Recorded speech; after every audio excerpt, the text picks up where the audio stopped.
How's it going, YouTube? It's 220 Prepper, and I got a video today. Today, I want to talk about this. This is my first build of a, I guess, a general purpose rifle or a do-all rifle. I know a lot of people are going to say, that doesn't exist. I know, whatever. But I built this out, and I kind of like it. I'll admit it's got some flaws to it. You know, this is my first real attempt at building something like this. So, it's not going to be perfect. But I learned a lot in this build, and I want to share this with y'all. I want to share with y'all what I've done, give me feedback on it. So, let's talk about it. A brief overview of everything. The rifle itself. This is my IWI Zion 15. It's just a basic. I haven't changed anything on the rifle itself. I'm gonna do a few small things, but I like this rifle, and I like it how it is. So the rifle itself isn't gonna change. I'm gonna eventually throw a suppressor on there. I just have not yet. So let's start right here at the front. So this is a standard 16-inch barrel, and my thought process was, because this rifle does not weigh much, I'm like, oh, I can move around with this. You know, if I gotta do whatever in the streets, then, you know, zombies or whatever, I can handle that. But if I need to keep a position secure, defend a position, secure a position, then I've got this Sea Life bipod on here. So you can see. There's the logo. I like this bipod because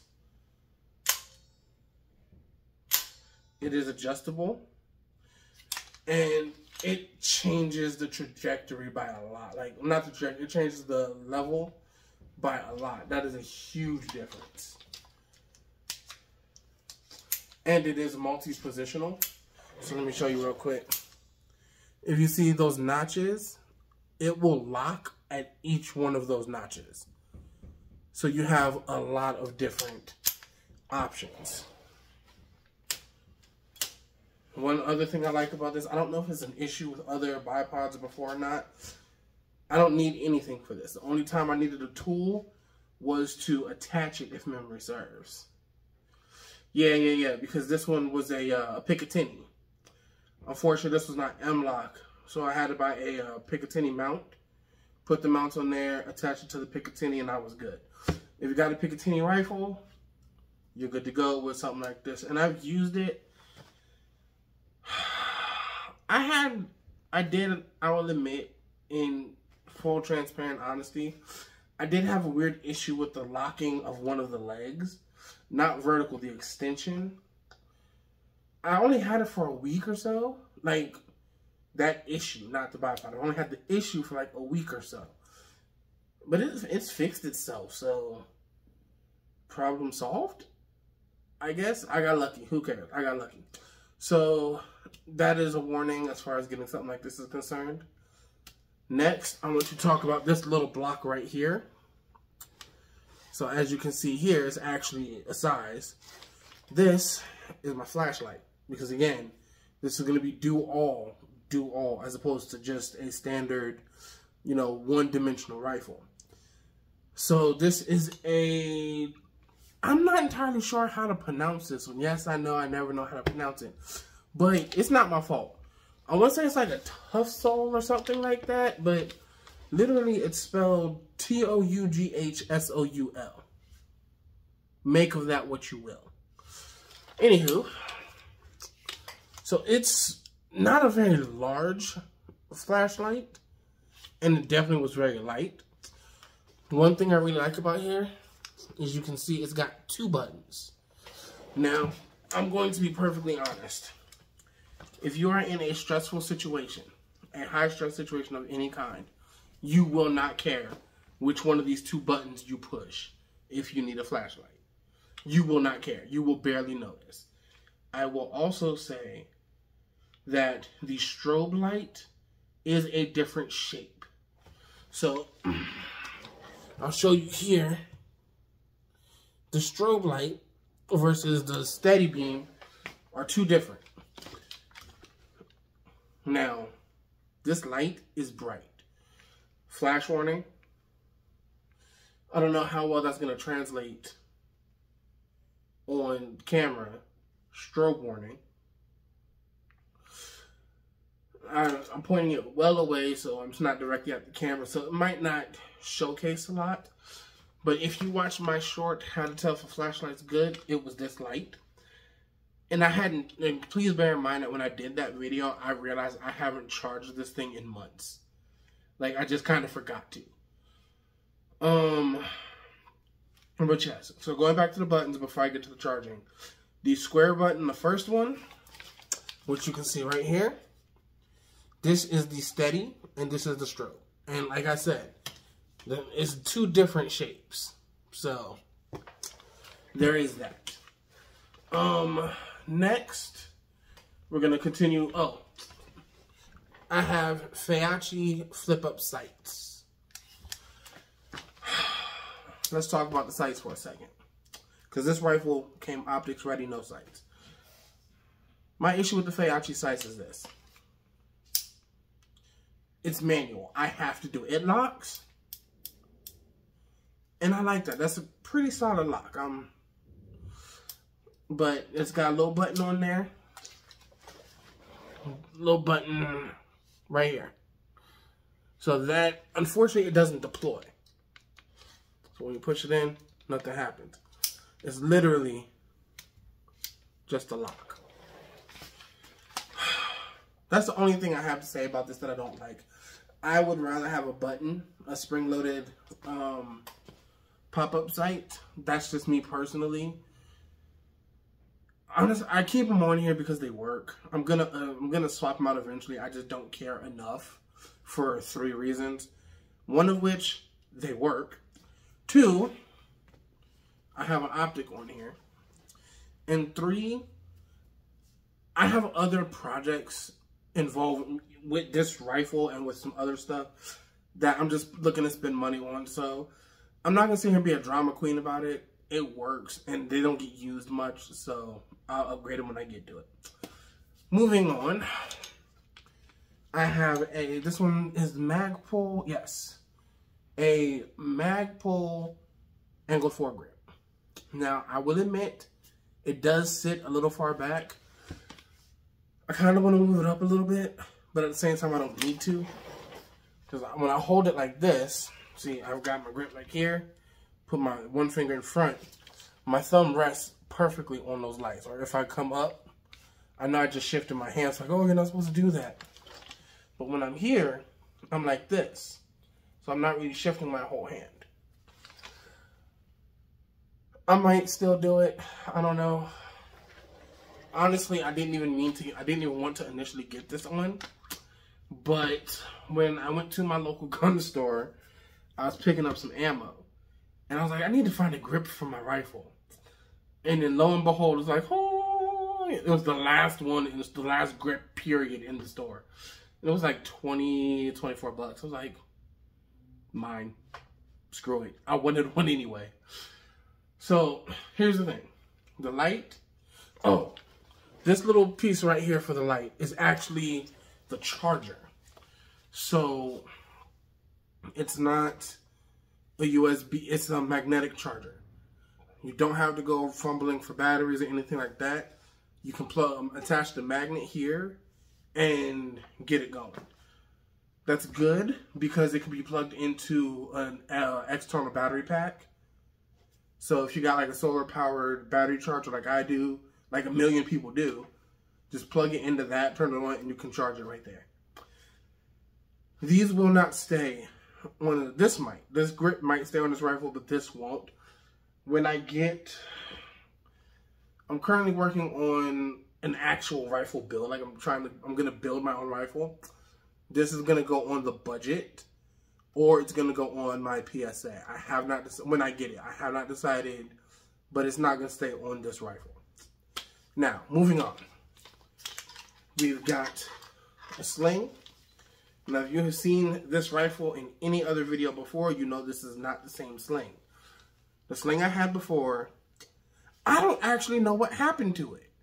I took this rifle to the range, and I let loose. I'm not gonna lie, I let loose with this bad boy. I love this rifle. But I had to take the sling off, because it was an indoor range, and I just wasn't using it. I just took it off, and somehow, my sling disappeared. I don't know if I left it in my boy's car, if I left it at the range, if it's with the rest of my gear somewhere, I don't know, but my sling went missing, so I had to order a new one. This is one I've wanted anyway, so lucky me. This is a Tacticon Armament Battle Sling. No, they still do not pay me for anything. They do not know I exist. I know they exist, and I really love their products. They're cheap, and they just work. Like, that's my whole thing. Like, oh, why are you buying so much Tacticon? Because it works. So anyway, I got the Battle Sling. It is adjustable, so if you need slack or tension, I would tense it up, but it doesn't really work well without, you know, being on. It works a lot better when my rifle is actually on. Hey, there we go. It works better when the rifle is actually on. But it works really well, and I really do like this. And I will not be losing this one. I promise you that. Moving on. ACOG. No, this is not a Trijicon ACOG. I am not dropping that much money. That Trijicon ACOG is $1,500, $1,600 in some places. That's almost rent. No, it ain't happening. This is a, what's the name of this one? Ah, yes, Chinesium. I'm not sorry, not Chinesium, Cheapesium. This is a Cheapesium 4-powered ACOG scope. I've done some research on it before I ordered it. It has good reviews.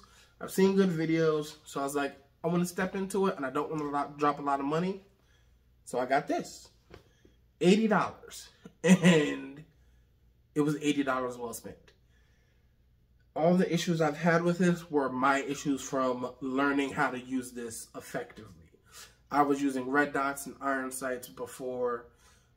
This is my first time having an optic like this. So it was a kind of a learning curve. Once I figured it out, I haven't really had any issues with it. I mean, scope's accurate. It's 4-power magnification. It's very easy to like see the reticle. It's very bright reticle. I like it. I mean, $80 well spent. I don't know if I'm going to keep this. I plan on looking at a few other options. I'm looking at LPVOs, and I want to get a red dot magnifier. And I want to know what works best for me. I'll probably do some comparison videos when I get all of them and can really test them out and see what's up. But for right now, this Cheapesium, it's $80 well spent. Now, I will admit, I have not thrown this down the stairs like I have planned on it. I've done basic drills, basic clearing drills, I've done a lot of shooting with it, but I haven't like abused it. But for the basics, for what most people will use ACOG for, it will work just fine. This will probably not survive you jumping out of helicopters and shit like that. But for people who just have, oh, my rifle's home defense, or I've got stuff, I've got, my land and all that, this will be just fine for that. It's very good target acquisition. It's very, very good, simple. Like I said, I mean, it's a Cheapesium ACOG. $80 is, and this was $80 well spent. One of the issues I had with it, I had it sitting too far forward. And as a result, I got a lot of like black lens. So I had to bite the bullet and move it back. And now it's covering my rear sight. So I can't use my rear sight. Which is what I was trying to avoid. But if it helps me use my primary optic, then that's just what I'm going to have to do, right? So yeah, that is what my build looks like right now. And the only thing I'm going to change on the rifle itself, because again, it's my IWI Zion, the only thing I'm going to change eventually is the charging handle. because I want an ambidextrous charging handle, and this is not. I have not done it yet because, quite frankly, it's a nitpicky thing. It works pretty well. It works well. I mean, it's just nothing to say about it. Like, it works. I don't see the need in dropping, you know, $80 on a new charging handle when I could put that $80 on a build. You know, as long as it works and isn't gonna break on me, then it's not an issue for me right now. I like everything about this rifle. It is a very nice rifle. I love shooting this thing. But I'm going to eventually get all, like, when I'm done with my testing, because I want to test all my products on a rifle that works. But when I'm done with all, like, my new testing and everything, I will kit this out with, like, the high-end, good name stuff to a degree, because the bipod won't stay on here, because this is not going to be what this rifle is for. When I find out what optic works best for me, red dot, ACOG, LPVO, that's going to be on here. The sling is staying on here. This probably will stay on here. The sights, I might get a spring loaded, but I don't need it because I don't plan on using iron sights, you know, God willing. But I mean, we'll just see what happens in the future. But let me know what y'all think as far as a do-all setup. Like, I really want to know what y'all think about this, because again, this is my first attempt at it, and I've learned a whole lot. I think an LPVO would set this up better to be able to give me that variable zoom. Maybe I'll get one of those noobish foregrips that have the bipod attached. I doubt I'll do that, but you never know. Let me know what y'all think, what I should add, what I should take away. If you think the project is a stupid project, or if you like the project, just let me know. In the meantime, and also, this rifle is very light. Like, none of this stuff on here is, like, weighing the rifle down, like, at all. So that's another big thing. I mean, I'll admit I'm struggling a little bit because it's 2 fingers, but it's still very much so doable. It is not a heavy rifle. I'll try and weigh it later. And I'll put in the description how much it weighs. But, yeah. So, let me know what y'all think. Because I kind of like this. I have a few issues. But, I mean, again, it's a first attempt. Like, comment, subscribe. Anything else y'all want to add, let me know. This is 220 Prepper, and I am signing off.